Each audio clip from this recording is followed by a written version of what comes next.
मुझे मालूम है कि आप सब काफी बेसब्री से टाइगर जयराम महतो जी को, हमारे केंद्रीय अध्यक्ष जी को सुनने का इंतजार कर रहे हैं, लेकिन कई ऐसे साथी हैं जो लगातार यहाँ पर इस कार्यक्रम को सफल बनाने में अपनी बहुत महत्वपूर्ण भूमिका उन्होंने अदा की।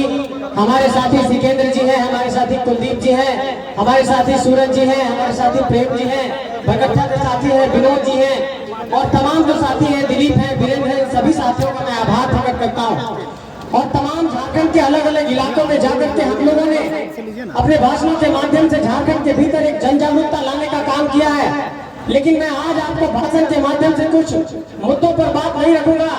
मैं इस बात पर आज आप लोगों का ध्यान केंद्रित करना चाहता हूं कि पिछले 2 दशकों के दौर में आप गौर करिए कि झारखंड में कोई बड़ी क्रांति नहीं हुई, और जब एक क्रांति की शुरुआत हुई 21 दिसंबर 2021 से, और जब रणधीर वर्मा चौक पर 10 जनवरी को झारखंड के माटी पुत्र टाइगर जयराम महतो जी ने संबोधन दिया, और जब तमाम सोशल मीडिया के प्लेटफॉर्म से ये संबोधन जन जन तक पहुंचा, तो लोगों में एक उम्मीद जगी कि नहीं, वास्तव में झारखंड के भीतर कोई एक क्रांतिकारी पैदा हुआ है जो असल में झारखंडियत को जगाना चाहता है, झारखंड की भावना को जगाना चाहता है। और कई सामाजिक राजनीतिक कार्यकर्ता यहाँ पर हैं। मैं उन लोगों से ये पूछना चाहता हूँ कि क्या झारखंड की राजनीति के 2 दशकों के दौर में किसी ऐसे नेता में आज तक इतनी कुब्बत हुई कि महाराष्ट्र के बेलापुर में जाकर के इतना बड़ा सभा कर दे, और प्रवासियों के सम्मेलन में आप लोगों ने देखा कि कितनी बड़ी भीड़ उमड़ी। ये इनकी विचारधारा की ताकत है, ये इनकी सोच की ताकत है। और हम ये बताना चाहते हैं आप सबको कि अभी तो बेलापुर एक झांकी है, अभी दिल्ली बेंगलोर बाकी है, और सभी प्रवासियों का दर्द वहां पर आपको कैमरे के माध्यम से देखने को मिलेगा। ये आप लोगों को कहना चाहता हूं।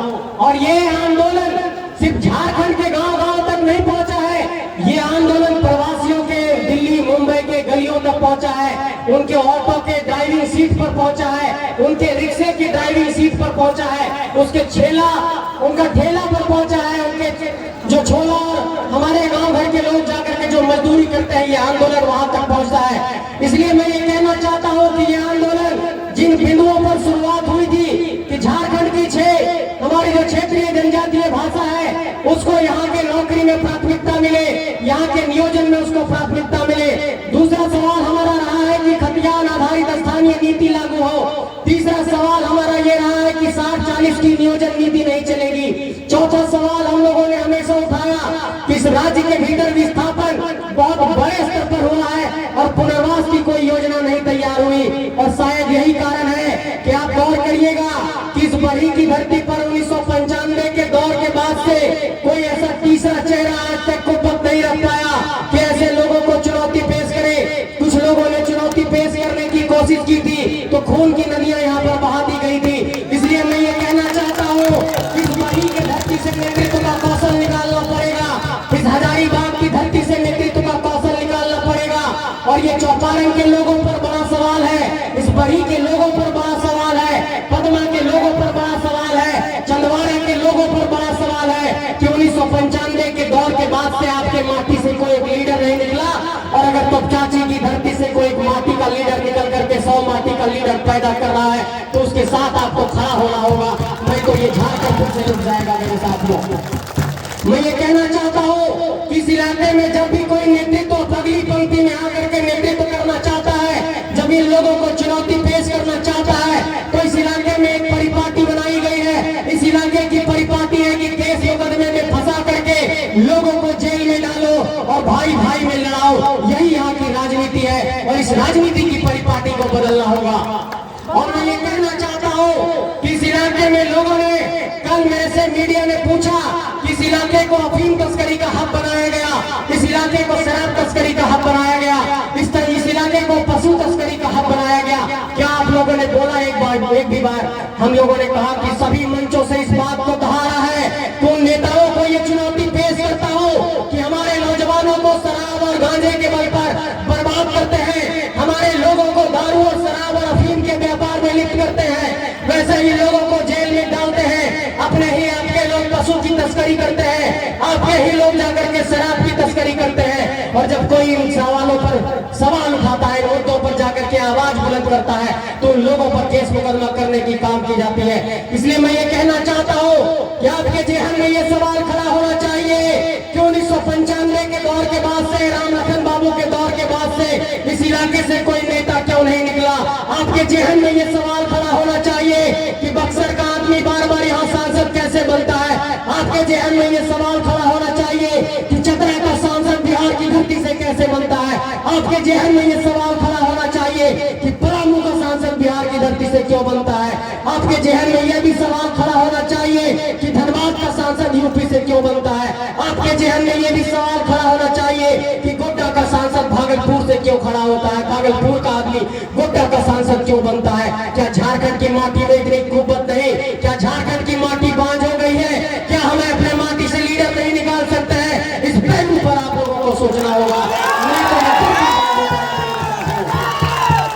मैं ये भी कहना चाहता हूँ आप सबसे कि देखिए, झारखंड के भीतर हम लोगों ने बार बार ये कहा कि 4345 पंचायतों के भीतर एक विचारधारा को हम लोगों ने पहुंचाने का काम किया और इस विचारधारा के नायक टाइगर जयराम महतो जी ने लगातार दिन रात को एक करके यहाँ पर सभाओं को संबोधित करते हुए झारखंड में जन जागरण किया है। और आपको आश्चर्यजनक होगा कि जिस शख्स को आप यहाँ पर देख रहे हैं वो सिर्फ 3 घंटा सोते हैं, रात में 4 बजे सोए हैं और अभी तक पिछले 2 सालों में लगभग 1000 से ज्यादा सभाएं इन्होंने की है और 2000 से ज्यादा बैठकों इन्होंने की है। ये इनकी कुव्वत है, ये इनकी प्रतिभा है, ये इनका कौशल है। और ऐसे कौशल की पूजा नहीं करेंगे तो माफियाओं की करिएगा, जमीन माफियाओं की करिएगा, पूंजीपतियों की करिएगा, कॉर्पोरेट लोगों की करिएगा। जो 10 रुपया का पेट्रोल भराएगा उसकी आप तरफदारी करिएगा तो यहाँ पर कभी भी सियासी हक हकूक की आवाज नहीं बुलंद होगी। इसलिए यहाँ पर अगर हमारे अक़लियत समाज के भी लोग होंगे, उन लोगों को भी ये संदेश देना चाहता हूँ कि मेरे अजीज दोस्तों, बुजुर्गों, आपको अपने सियासी हक हकूक की आवाज को बुलंद करना होगा, आपको अपना इत्तेहाद मजबूत करना होगा, आपको अपना शऊर बढ़ाना होगा। नहीं तो इस मुल्क के भीतर, इस जमहूरियत के भीतर जो लोकतंत्र है वो पैसे पूंजी की एक परिपाटी बन गई है और ऐसे लोगों को टक्कर देने के लिए सिर्फ विचारों के बल पर ही हम लोग इन लोगों को हरा सकते हैं। कई लोगों ने यह सवाल किया है कि कैसे इन लोगों को हराओगे, कैसे इन लोगों से चुनौती पेश करोगे। मैं आप लोगों से पूछना चाहता हूँ कि क्या किसी को 1 रुपया का पेट्रोल और डीजल दिया गया है? क्या किसी को 10 रुपया दिया गया है? नहीं दिया गया है। मीडिया के साथियों देख लीजिए। इसलिए मैं ये कहना चाहता हूँ कि एक वैचारिक ताकत है जिसके बल पर झारखंड के भीतर इतनी बड़ी बड़ी सभाएं हो रही है। और लोगों ने ये कहा कि बाबू तुम लोग बराबर बात करते हो कि झारखंड की भाषा, झारखंड की खतियान, इन सारे विषयों पर कैसे तुम लोग यहाँ पर एक नीति नियम बनाने के लिए क्या तुम्हारे पास एक तरीके से आइडिया है, क्या तुम्हारे पास रोड मैप है? हम लोगों ने कहा है कि हम लोगों ने सभी राज्यों के स्थानीय नीति का अध्ययन किया, हम लोगों ने सभी राज्यों के नियोजन नीति का अध्ययन किया है और इस बात की वकालत करने में कोई गड़बड़ी नहीं है कि अगर बिहार बिहारियों के लिए है, अगर महाराष्ट्र मराठियों के लिए है, अगर बंगाल बंगालियों के लिए है, पंजाब पंजाबियों के लिए है, तो झारखंड झारखंडियों के लिए होना चाहिए। और कई लोगों ने ये कहा कि तुम लोग नफरत फैलाते हो, उन लोगों को ये जवाब पेश करना चाहता हो कि राष्ट्रीय एकता में हम विश्वास रखते हैं, इसीलिए इस तिरंगे से प्यार है, लेकिन इस पीले रंग से, इस हरे रंग से, इस झारखंड की हरियाली से भी उतना मोहब्बत है, इसलिए अपने हक के लिए लड़ रहे हैं। इसलिए झारखंड का एक एक नौजवान गलियों में जाकर के इस आंदोलन को एक मुकाम तक पहुंचाने का काम कर रहा है। इसलिए एक बात ये कहना चाहता हूँ कि अगर इस आंदोलन को हम लोगों ने मिलकर के मुकाम नहीं दिया, इस आंदोलन को अगर हम लोगों ने मुकम्मल नहीं किया, इस लड़ाई को अगर हम लोग अगली पंक्ति में नहीं ले गए, तो आने वाले दशकों में ये झारखंड पुनः बर्बाद हो जाएगा। सामने आप देखिए, यहाँ पर टोल प्लाजा के हमारे कर्मी हैं, उनके साथ शोषण होता है, रियाडा के कर्मी हैं, उनके साथ शोषण होता है, NH का आज तक यहाँ पर रोड नहीं बन पाया। कई ऐसी सारी समस्याएं हैं कि जहाँ पर आपको ये नजर आएगा कि इस इलाके में नेतृत्व की एक बहुत अच्छी जरूरत है, एक बेहतर नेतृत्व की जरूरत है। इसलिए ये कहना चाहता हूँ कि लोगों को जवाब देने के लिए सिर्फ हौसले की बुनियाद पर ही हराया जा सकता है। इसलिए सभी सभाओं में हम लोगों ने कहा कि लोगों से लड़ने के लिए जहां पर भी जिस तरीके से, जिस मोर्चे पर, जिस रूप में टकराना पड़ेगा, ये नौजवान टकराने को तैयार है, ये लड़ाई से पीछे नहीं हटेंगे, ये भरोसा आप लोगों को दिला रहे हैं। और एक सवाल और हम लोगों से किया जाता है कि क्या तुम लोगों के पास पैसे की ताकत है, पूंजी की ताकत है? पैसे और पूंजी की राजनीति के इस दौर में तुम लोग कैसे अपना संगठन खड़ा करोगे? कैसे तुम लोग चुनावी राजनीति में जाकर के इन लोगों को चुनौती पेश करोगे।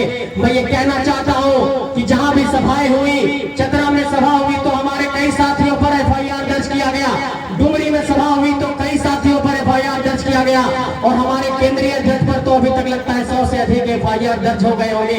तो क्या पुलिस के एफआईआर ने आंदोलन को रोक दिया? आज आपके सामने जयराम महतो जी यहाँ पर साक्षात बैठे हुए हैं। इसलिए हम कहना चाहते हैं पुलिस प्रशासन के भी लोगों से कि पुलिस के एफआईआर से यह आंदोलन नहीं रुकेगा। 144 की धारा लगाने से यह आंदोलन नहीं रुकेगा, 353 की धारा लगाने से यह आंदोलन नहीं रुकेगा। ये आंदोलन गांव-गांव में पहुंच गया है। ये एक वैचारिक क्रांति है, ये विचारों की क्रांति है। और जिस धरती ने निर्मल महतो को पैदा किया है, जिस धरती ने शेख भिखारी को पैदा किया है, जिस धरती ने सिद्धू कानू को पैदा किया है, जिस धरती ने बिरसा मुंडा को पैदा किया है, उसी धरती ने टाइगर जयराम महतो को पैदा किया है। तो निश्चित रहिए कि झारखंड में बदलाव होकर के रहेगा, झारखंड में क्रांति होकर के रहेगी। लेकिन चौपारण के लोगों, बड़ी के लोगों, आप लोगों को ये कहना चाहता हूँ कि आपकी राजनीतिक चेतना पर बहुत बड़ा सवाल खड़ा होता है बार बार। और हम लोगों ने जब भी इस आंदोलन के दौरान चर्चा परिचर्चा की, आज से लगभग 1-1.5 साल पहले जब मेरी बात हुई जयराम जी से, उन्होंने कहा कि संजय दा एक सभा उधर बड़ी तरफ होना चाहिए। बोला थोड़ा तैयारी कर रहे हैं और उसके बाद सभा करेंगे। 1-1.5 साल से ये प्लानिंग चल रही थी और मैं इस बात को कहते हुए काफी गौरवान्वित हूँ कि आज आप लोगों ने काफी अच्छा रिस्पॉन्स दिया है। इसलिए मैं कहना चाहता हूँ कि नौजवानों, जो हमारे भाई कहते हैं कि उठो नौजवानों, फिर से इनकलाब आया है, जो लगातार वो कहते हैं कि झारखंड की गलियों से एक आवाज आया है, उठो नौजवानों इनकलाब आया है। इस इनकलाब का लाज रखिए, इस इनकलाब को आगे बढ़ाइए। ये एक नए इनकलाब की आवाज है, ये एक नए आंदोलन की आवाज है, ये एक नए क्रांति की आवाज है। और इस क्रांति की धारा को कोई रोक नहीं सकेगा। चाहे झुमरा पहाड़ हो, चाहे दनुआ का जंगल हो, चाहे सारंगा का जंगल हो, चाहे झारखंड का कोना कोना हो, हर जगह ये आंदोलन पहुंचा है। कहीं भी सभा अनाउंस हो रही है तो 50,000, 60,000, 70,000 की भीड़ आ रही है और राजनीतिक दलों का होश उड़ा हुआ है। अरे झारखंड तो झारखंड, बेलापुर में, अब दिल्ली में, अब बेंगलोर में भी इन लोगों ने तहलका मचा दिया है। और सोचिए, एक सभा करने गए मुंबई में और 42 छोटी छोटी बैठकें करके लौटे हैं। ऐसे हमारे केंद्रीय अध्यक्ष टाइगर जयराम महतो हैं। इसलिए मैं ये कहना चाहता हूँ कि इस नेतृत्व के कौशल को अगर हम लोगों ने नहीं पहचाना, इस नेतृत्व की क्षमता को अगर हम लोगों ने नहीं पहचाना, तो ये झारखंड फिर से ऐसी ताकतों का गुलाम हो जाएगा जो झारखंड की विरोधी ताकतें हैं। आपकी जमीन लूट ली गई है, विस्थापन कर दिया गया है, पुनर्वास का कोई भरोसा नहीं है। आपके बेटे बेटी फॉर्म भर रहे हैं, नौकरी के लिए नियोजन नीति नहीं है। आप सांसद विधायक अपने माटी का ढूंढते हैं तो आपका सांसद विधायक भी नहीं है। आप जाते हैं कचहरी में तो न्यायिक व्यवस्था में भी आपके लोग नहीं है। जाते हैं आप डीसी ऑफिस में, बीडीओ ऑफिस में, तो वहां पर भी आपके लोग कम हैं। इसका मतलब कि नौकरशाही में, इसका मतलब कि अफसरशाही में, इसका मतलब कि न्यायिक व्यवस्था में, इसका मतलब कि नेतृत्व में, इसका मतलब कि ठेकेदारी में आप कहीं नहीं है। हर जगह सिर्फ आप पिछली पंक्ति में खड़े हैं। इसलिए आपको इस आवाज को बुलंद करना होगा मेरे साथियों।